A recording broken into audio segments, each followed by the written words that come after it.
What is going on, everybody? It is Materia Madness here. Getting back to my game reviews. So I'm gonna review Deathloop.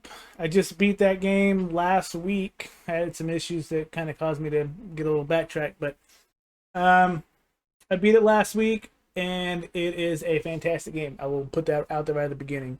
It is a first-person shooter developed by Arcane and published by Bethesda. Arcane Lion Studios is the studio that made Dishonored. I've never played any of those games, but heard nothing but good things about them. So the game revolves around you playing as a guy named Colt who is stuck in a perpetual time loop where the same day is repeated over and over and over and over and over. He, at the beginning of the game, doesn't have his memory, so you're basically just trying to figure out what's going on through the tutorial and all that stuff, and then once you figure it out, you basically are tasked with taking out these 7 visionaries in one day, so that you can break this time loop and essentially free everybody from it. On the other side of that is Juliana, which is an assassin that is essentially coming to prevent Colt from doing this. So there's a lot of interactions between Colt and Juliana throughout the game. There's really cool aspects of it, like you can play single player mode where Juliana comes in and she's the AI controlled opposition to you. And then there is also online mode, which is the way that I play the game, where other players can be the Juliana to come and invade your game. So when the Julianas come into your games, you have a series of tunnels that you use to kind of work through the area and stuff. The tunnels get locked, and you have to go hack a satellite to unlock your tunnels. And it is the Juliana's job to kill you. If they kill you successfully, you have about three lives.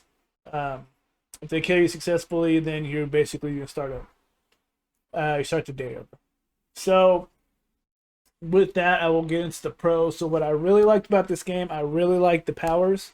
I thought the powers were unique. There's some powers that can cause you to chain multiple enemies together. So if you're trying to be stealthy, you go for one headshot, you take out 3, 4 people. I really like that. There was like teleportation powers, which is good for moving around. There's some powers that make you like, kind of like a tank. I didn't really mess with all of them. I kind of had like a set that I really liked, and then that's what I stuck with.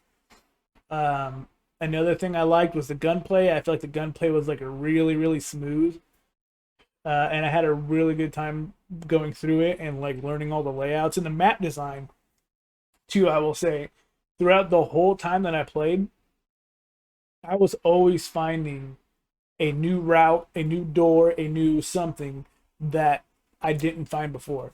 And there's only 4 maps in the whole game, but they're divided by time of day. So you got morning, noon, afternoon, and nighttime.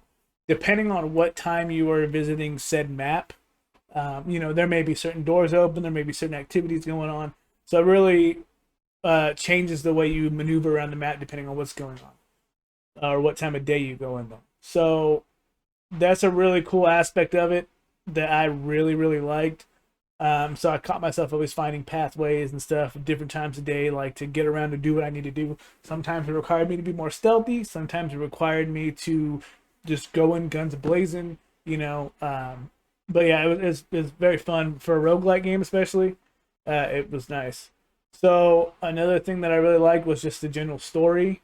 Even though it was simple in premise, as you continuously did these loops and you chase these leads and stuff like that, to determine how to kill the visionary in a certain amount of time or where they're going to be.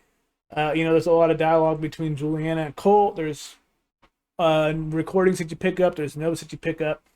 There's a lot of lore and dialogue and stuff like that that really sets a nice tone for the game, right? I really enjoyed that as one of the better ones that I've played in that aspect. Some of the cons, I would say, is as fun as the maps are, uh, it just kind of got repetitive after a while. So even if there's 4 different variations of the map, it really got repetitive toward the end, to where I was kind of wanting to be done with it already. As you go through, if you die, you can kind of like um, put some residuum, which is like a currency in the game essentially, into your guns and your abilities and stuff like that to keep them for the next additional loop. So you kind of have like a progression system, even though you start over. And by the time I got to the end, I was I already pretty much had a build that I was using 24/7. Didn't really change my guns, um, and I was just kind of burnt out on it.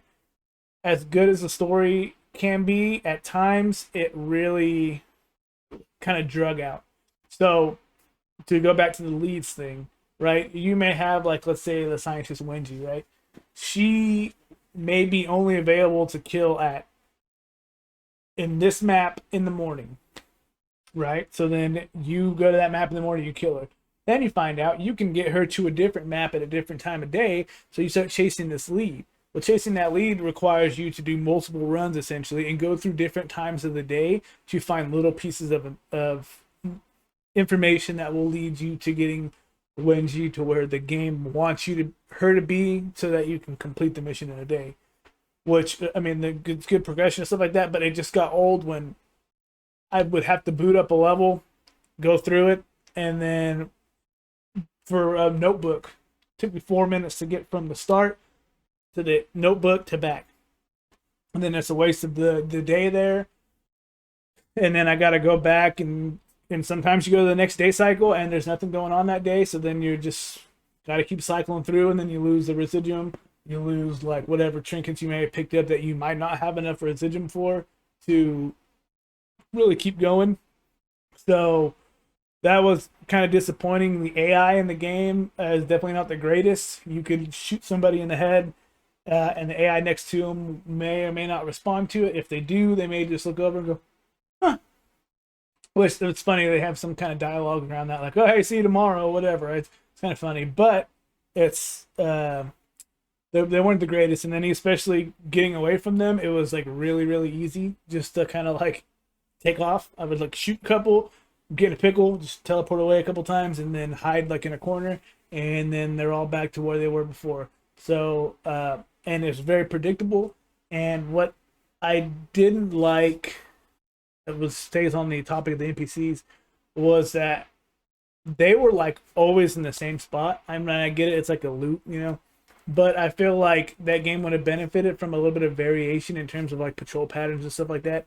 Like after 3 or 4 loops, I could go to one of the areas in the game and just fly through it, because I knew exactly where the enemies were. I knew how to take them out. Bam, bam, bam, bam, bam, and I'm gone. Which is fine. It's fun. It's great. But it just, after a while, when the story starts getting old and you're kind of ready for the game to be done, it gets old. So you're coming in there, all right, there's a guy, bam, bam, bam, and I'm done. That's like my real big gripe with it. While the gun play is great, there is kind of a limited variety of the guns. The trinkets and stuff that you get, like for power-ups, or there's some neat ones, but I feel like there's not really that big of a variety of the guns. There's some ones that you hit to unlock through special means, the puzzles and the levels. Those guns were kind of cool and kind of overpowered, but for the most part, I mean, I stuck to the nail gun, the shotgun, the 1010, I think it's called, and then that's it. Whatever the teleport ability was. So, but I mean, those are my 2 things with it.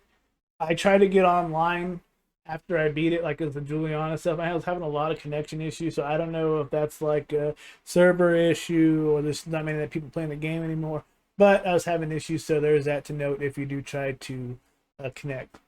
And yeah, I mean, that's about it with that. So overall, though, I had a great experience with it. I thought it was a very fun game. I didn't platinum it. I need to go back and kind of do some of the other stuff. There's specific ways you got to kill people to get trophies and blah, blah, blah. So, but I definitely will probably go back at some point and platinum it, but I'm also trying to move forward stuff. So, with that, I will give the game an 8.5 out of 10. I highly recommend playing it. If you have PlayStation Plus Premium, it is on there as a free game that you can download and play.